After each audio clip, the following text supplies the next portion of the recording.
Hey, what is going on, guys? MechlordGames here today from Team Bropower, coming at you with a video of me playing around with Six Samurai. Why did I say Six Samurai? Superheavy Samurai, that's what it is. You know, they have Samurai in the name, and it's just kind of there it happens. So, I was getting a couple of replays in, to show you guys, how the deck works and so on and so forth. So there were a couple of things that I did want to discuss while letting these replays kind of turn out. Whoa. That is obnoxiously loud. We will say no to the audio. But, some people were sitting here like, oh, this is blasphemy. The deck has spells and traps. Like, what is this? So, one of the things I wanted to address with you guys about this deck on the deck profile is that I made sure to run the monsters that aren't restricted to only being able to use, their effects if you have no back row. Because the Monster Mash decks, yes, are a lot of fun, but as far as competitive-wise, they're not that good. So, I just decided to go with something a little different, something that nobody really does with this deck, and decided to take the deck into a different aspect, which would be the build that I've done right now. So, as you can see right now, I've actually got this Infernoid player in a really bad position. I vanity'd him with Bankai on the field at 35, and something worth noting, when I sacked my Giant Rat and killed a Tondel couldn't activate to be able to banish Giant Rat to stop it from working. So Giant Rat versus Infernoids, Giant Rat, GG. So that's a good thing to note about, this deck. I mean, it's less susceptible to Infernoids. But at this point, it's just kind of like GG from here on out. So there's one game.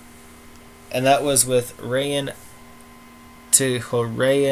T Killer 13 with his Infernoids.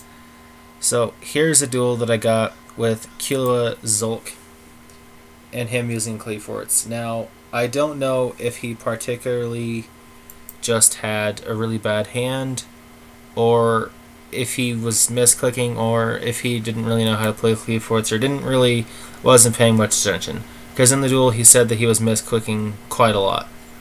So one of the plays that I actually find really good here, and I'll explain it, when it arises. So my turn comes.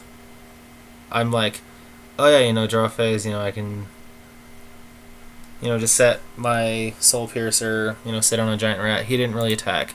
But at this point, I had some pretty good back row. 2 Fiendish Chains, bottomless. So like if he were going to actually attack me and like make it, a bit of a threat or a bit of an approach, I have something to be able to do about it. He MSTs one of my Fiendish Chains, I don't care. He makes at this instance, he makes number 101.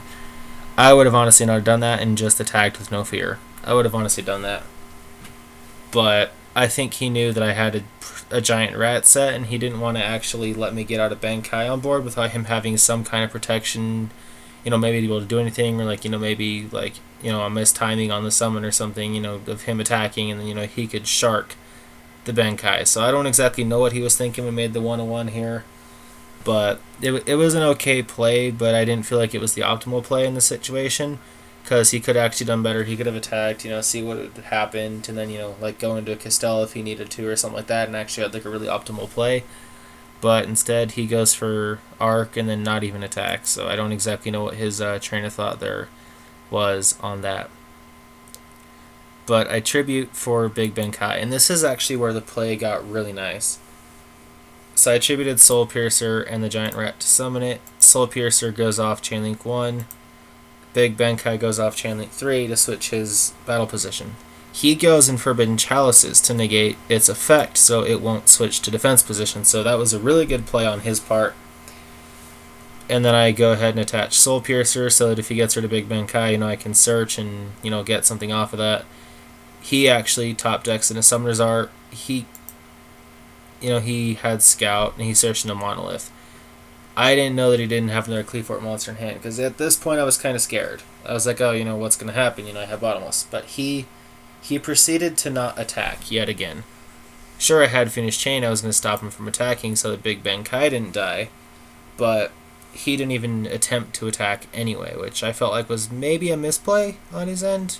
But 2 back row, sometimes can be really fearsome. But here he goes. He Pendulum summons Scout in attack position. That's where he said that he misclicked. I don't know if that's actually what he was intentionally trying to do, or if he was just going to summon that in defense, and sit on a little bit of a wall.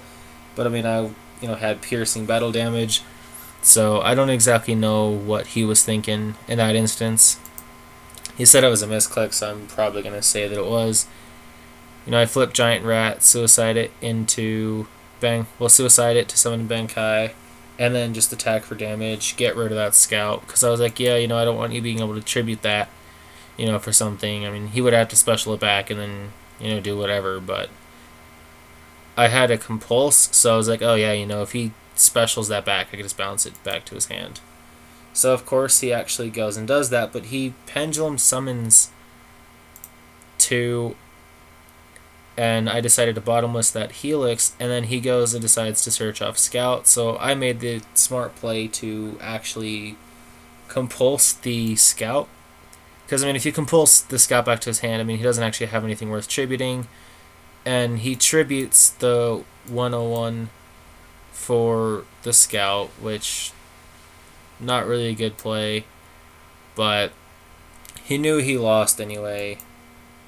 He had lose 1 turn set, which wouldn't do anything to this deck, so that really honestly is a good thing that I don't have to worry about, lose 1 turn versus Big Bankai, because if it special summons an attack, it's just going to get forced into defense, and if not, you can summon it in defense anyway, so it really honestly doesn't matter too much about lose 1 turn against this deck. So this deck is a little bit less vulnerable to floodgates, and that was just an example of a situation where it wouldn't have done him any good to actually have the card. So here we have a duel against Yakasha, who is playing Heroes versus the Super Heavy Samurais. So I summon 10 Goldfish, I summon Brawler, I make Gear Gigant, and I'm at this point like, yeah, I'll just search out Scales. Just because, I wanted to be able to bring back Brawler for Xyz plays. He goes and summons Blazeman, searches out Polly, and immediately fuses for Ab-Zero. I didn't know if that was actually a good play or a bad play at the time. I was like, oh, whatever. I was going to Ring of Destruction it, and he form changes. And then goes into Anki. So, he gets to do, a massive hit of damage his turn. He does 4k to me, so that was kind of bad, but I had Dark Hole, so I was like, I don't exactly care. Scales into Brew Baller, but he Fiendish Chains, so I just ditched the Bankai, summon the Fortress, attack for 25. So I was kind of feeling okay, I was kind of feeling on top, and then here's where he gets Miracle of the fucking Luck, gets Mass Charge. Mass Charges, gets back Bubble Man, summons Blaze Man, gets back his form change, makes another Ab-Zero, kills that, so, and then form changes into Divine Wind. Ab-Zero blows up, killing Fortress, and then just killing me with Divine Wind. So he won because of an extremely lucky top deck. So congratulations to you, Yakasha, for a really good top deck. And then the last duel on our list is Kilozoic, again, this time with his hero deck. I am really utterly confused as to the fact that he is main decking hands. Don't understand why he'd be main decking hands, but overall the deck build doesn't look too bad. It really doesn't look bad. So I just find it interesting he's actually main decking hands in that build.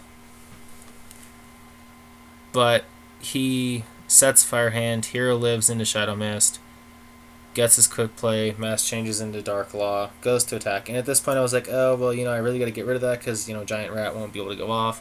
So I was like, fuck it, gonna have to Mirror Force. Thought he was gonna be able to protect it. Nope, he didn't have anything. So at this point I just kind of felt a little bit more confident. Summon Goldfish to summon one of the Scales, get into a search, get out my Soul Piercer so that I could have another floater if need be. He goes in Ice Hands, and here's another really funny thing though, is Giant Rat once again wins in this position. Giant Rat sacrifices itself into Ice Hand. Ice Hand goes and blows up the back row. But because I have the resolving summon, I get to do it. He doesn't. Even though he destroyed the card, he misses timing. I don't. So my priority beats your Ice Hand. Fuck you, hand. Nobody likes your shit. And then, of course, I just get into Bankai, attack for 35, equipped with Soul Piercer, and at this point he's pretty much just called it because I had the piercing damage anyway. I knew it was probably another hand because he said it with, you know, like 4 other cards in hand, so I knew it was a hand that he set. So, I mean, interesting tech choice to main deck, but I don't feel like it. I feel like it would have been a better side deck choice for Masked Heroes to play, not main decked, but pretty interesting to actually see in the deck build in general. But thank you, Killzilk, for those 2 games. It was really good. A lot of fun. I mean, he had some problems in those duels. I mean, it wasn't like anything like bad on his end. It was just, you know, unfortunate happenings for him.